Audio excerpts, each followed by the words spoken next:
بسم اللہ الرحمن الرحیم۔ محمد عارف گل پاکش 2030 کی طرف سے آپ کی خدمت میں حاضر ہے۔ آج بات رکھوں گا ایک ایسے ملک کی جو کہ دنیا کے اندر جنت نظیر کہا جاتا ہے، مانا جاتا ہے، دنیا اس کی سیر کو آتی ہے، اور ایسا ملک یہاں پہ ہر طرح کے مذاہب کے لوگ بستے ہیں۔ اس ملک کا نام ہے کینیا۔ آپ میرے چینل کو سبسکرائب کیجئے، لائک کیجئے، شیئر کیجئے اور اپنے کمنٹ سے بھی نوازیے گا۔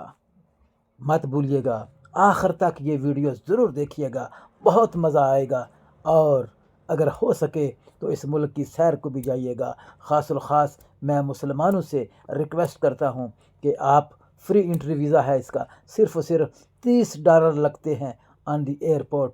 آپ جائیے اور اسلام کی تبلیغ کیجیے۔ وہاں پہ آلریڈی تقریباً 10% مسلمان وہاں پہ آلریڈی موجود ہیں۔ اگر آپ کینیا کو دنیا کے نقشے پہ ڈھونڈنا چاہیں تو یہ مشرق وسطیٰ میں واقع ہے، انڈیا، صومالیہ اور تنزانیہ کے درمیان میں موجود ہے۔ اس کا تقریباً جو علاقہ ہے وہ 582650 مربع کلومیٹر ہے، جو کہ نیوڈا کے 2 بار سائز سے زیادہ ہے، یا فرانس کے سائز میں۔ اسی طرح سے تھوڑا سا کیپٹل سٹی نیروبی ہے۔ آبادی کے لحاظ سے تقریباً جو ہے نا وہ 32 ملین لوگ کینیا میں رہتے ہیں۔ زبان کے لحاظ سے سرکاری زبان انگریزی ہے، اور سرکاری زبان کے ساتھ ساتھ وہاں پہ متعدد زبانوں بھی بولی جاتی ہیں۔ مذہب کے اعتبار سے وہاں پہ تقریباً جو ہے نا وہ پروٹیسٹنٹ 45% عیسائی ہیں، رومن کیتھولک تقریباً 33% ہیں، مقامی عقائد کے لوگ تقریباً 10% ہیں، مسلمان بھی 10% کے قریب ہیں وہاں پہ۔ دوسرے 2% کینیا کے ایک بڑے اکثریتی علاقے میں عیسائی آباد ہیں، لیکن آبادی کے فیصد کا تخمینہ ہے جو اسلام یا مقامی عقائد کی پیروی کرتا ہے۔ اس کی وسیع پیمانے پر مختلف جو ہے نا وہ زبانوں کے حساب سے وہاں پہ جو ہے نا وہ تبلیغ کی جاتی ہے۔ آب و ہوا کے اعتبار سے کینیا میں ہر سال تقریباً دھوپ بھی رہتی ہے، خشکی بھی رہتی ہے، اور موسم جو ہے نا وہ گرم نہیں ہے۔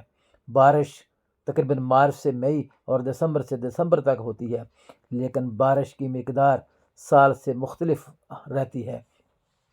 آب و ہوا کے لحاظ سے جنوری، مارچ اور جولائی، اکتوبر تقریباً سفیر، یعنی کہ یہاں پہ لوگ جو ہیں وہ مختلف قسم کے ملکوں سے آتے ہیں، اور سیاحتی پروگرام کے تحت ان کو مختلف قسم کی جو ہے وہ سبسڈی بھی دی جاتی ہے۔ ابھی لاسٹ ایئر دسمبر کے اندر کینیا کی گورنمنٹ نے اعلان کیا ہے کہ بالکل فری انٹری کر دی گئی ہے، جو کوئی بھی کینیا میں جانا چاہتا ہے جا سکتا ہے، اور وہاں پہ اپنا کاروبار بھی کر سکتا ہے۔ لیکن اگر ہم پاکستان کا دیکھیں تو پاکستان کے وہاں پہ بہت زیادہ کاروبار بھی ہیں، خاص الخاص چائے کا کاروبار ہے، اور بہت سارے دوسرے جو ہے نا وہ کاروبار بھی ہیں وہاں پہ۔ پاکستان کے بزنس مین بھی وہاں پہ جو ہے نا وہ اپنا رنگ جمائے ہوئے ہیں۔ پاکستان سے مختلف قسم کی تبلیغی جماعتیں بھی وہاں پہ جاتی ہیں، جو کہ مختلف قسم کے سیمینار بھی کرواتی ہیں، اور وہاں پہ جو ہے نا وہ اسلام کی تبلیغ کی جاتی ہے۔ کینیا کے بین الاقوامی ہوائی اڈے جو جمومو کینائٹا انٹرنیشنل ہوائی اڈے کے نام سے مشہور ہے، دارالحکومت شہر نیروبی کے جنوب مشرقی تقریباً 10 کلومیٹر کے قریب واقع ہے۔ بہت سے بین الاقوامی ایئر لائنز جو ہے نا وہ یورپی اور مشرقی وسطیٰ سے نیروبی اور ممباساس دونوں میں پرواز کرتے ہیں۔ کینیا، یوگنڈا اور تنزانیہ کے درمیان طویل فاصلے پر بسوں کے راستے پر چلنے والے راستے کینیا کو حاصل کرنے کے بارے میں مزید جو ہے نا وہ سفارت خانے اور ویزا سسٹم بنایا گیا ہے۔ کینیا میں داخل ہونے والے زیادہ تر تمام قوم پرستوں نے سیاحتی ویزا کی ضرورت کو جو ہے نا مد نظر رکھتے ہوئے فری انٹری کر دی ہے۔ کینیا ری ٹاورز، راکتی روڈ، بیبو بوکس اور نیروبی وغیرہ وغیرہ جو ہے نا، یہ کینیا کے مختلف قسم کے شہر جو ہے نا وہاں پہ ہیں۔ کینیا کی آپ دیکھتے ہیں کہ تجارتی یا پھر سیاست اور معیشت کے اعتبار سے کینیا اس وقت کہاں کھڑا ہے۔ کینیا کو بیسیکلی بدعنوانی کی طرف سے روک دیا گیا ہے، اور کئی بنیادی سامان پر انحصار کرتے ہوئے جن کی قیمتوں میں کمی رہتی ہے۔ 1997 میں IMF نے اس کو کینیا کو برقرار رکھنے اور بدعنوانی کو روکنے کے لیے حکومت کی ناکامی کی وجہ سے کینیا کے بہت زیادہ ایڈجسٹمنٹ پروگرام معطل کر دیے، جو کہ 2000 تک سخت خشک اور خشک سالی ہونے کی وجہ سے کینیا کے مسائل میں بہت اضافہ ہوا۔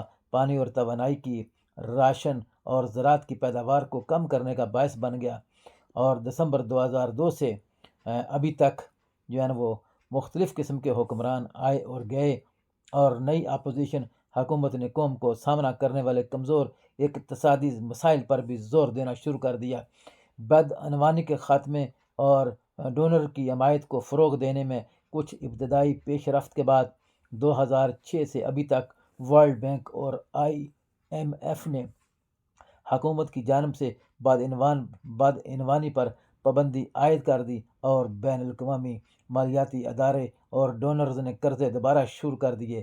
بدعنوانی سے نپٹنے کے لیے حکومت کے حصے پر چھوٹی سی کارروائی کے باوجود 2008 سے لے کر انتخابات میں تشدد اور عالمی مالیاتی بحران کے اخراجات اور برآمدات کے اثرات کے ساتھ مل کر